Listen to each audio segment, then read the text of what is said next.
I decided that computing was, at the time that I was 16, 17, was the big thing. So I went and got a degree in computer sciences. I went into the city to work for Dun & Bradstreet. I became the youngest freelance computer contractor in Europe. Didn't feel that computing was my field.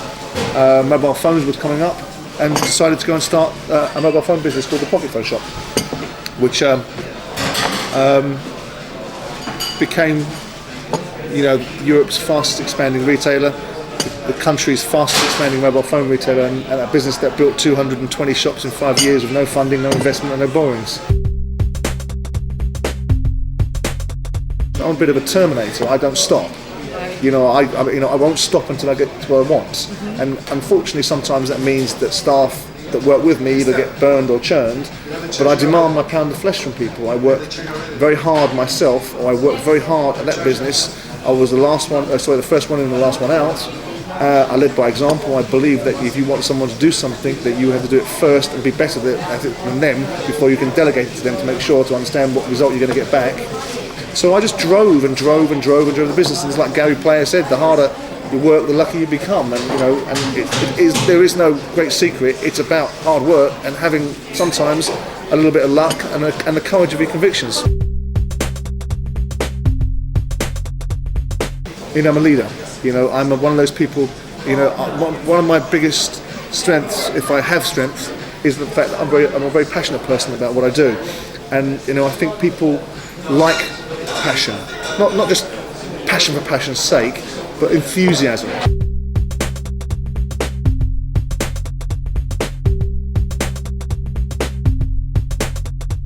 You can't live vicariously through other people's perspectives. People will draw their own conclusion, whatever you do. Whether you say nothing, say something controversial, speak your mind. I'm not controversial, I speak my mind. It's a trait that people in this country don't do, so it's called controversial, or it's called arrogant, or it's called aggressive. What it's called is having the courage of your convictions, believing in what you're saying it for the right reasons, and backing it up with actions. If you're just saying it to make sound bites, then absolutely right, you should be perceived as someone that's like an empty vessel making loads of noise. But I'm not. I say things for a reason, and I believe in what I'm saying. And and if people don't like it, then who cares? I took the opportunity to go into television because people said I would be good at it, and I felt, well, I don't know, so this might be something that interests me, it may not be, so why don't I do it? Whether it leads to other things, there was a number of TV production companies that want me to do things. I've been asked to do this, I've been asked to do that, and it's about why I want to do it. I'm not really interested, in the origin of the question, a media profile. I'm interested in doing things that interest me. If a profile comes out of it, then okay, that's the byproduct of being on TV. Yeah. It's not necessarily my aim.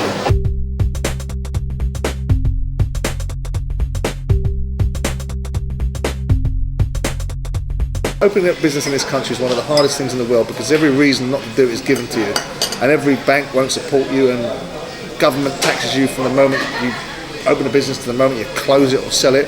Everything you do, from paying council tax to paying PAYE, employee NI, up to selling the business, and inheritance tax and capital gains tax, give you a reason not to open a business in this country.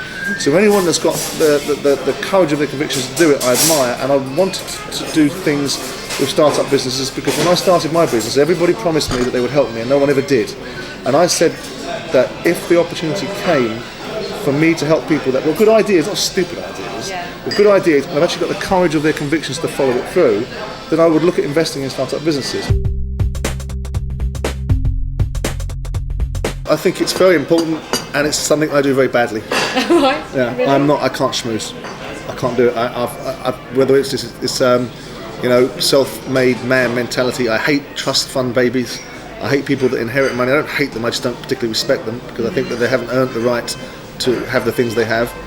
I hate the modern day celebrity where people are getting recognised for doing absolutely nothing and achieving absolutely nothing and being absolutely vile. Who do you have in mind? People like Jordan, absolute garbage, and people revere them as celebrities and people to look up to as role models, and I think that's role models of what? Yeah. I think celebrity in this country has gone crazy. You can go on some silly TV show where you sit around talking drivel for 5 weeks and come out and be a star. It's not envy from my part, it's just what are we holding these? What are our role models for kids in this day and age? I've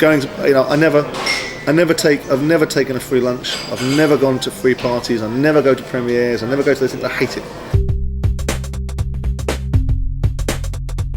There isn't a particular individual that I say, Philip Green or Richard Branson. I'm not that sort of character. Yeah. I look at what I'm doing, and as long as I'm happy with what I'm doing, I'm not really looking at other people as role models.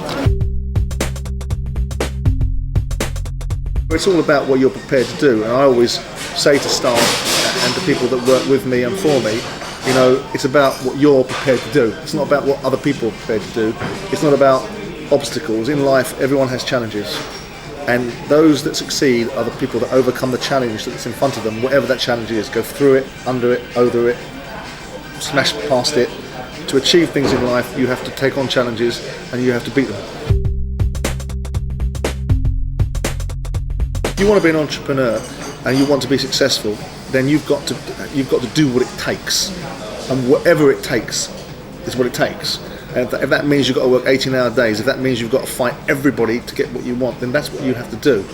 And I don't think you have to be hugely intelligent or academically, of a high standard to be successful in this day and age. I think you have to be driven, motivated, determined, believe in what you're doing, and do whatever it takes to make what you believe successful.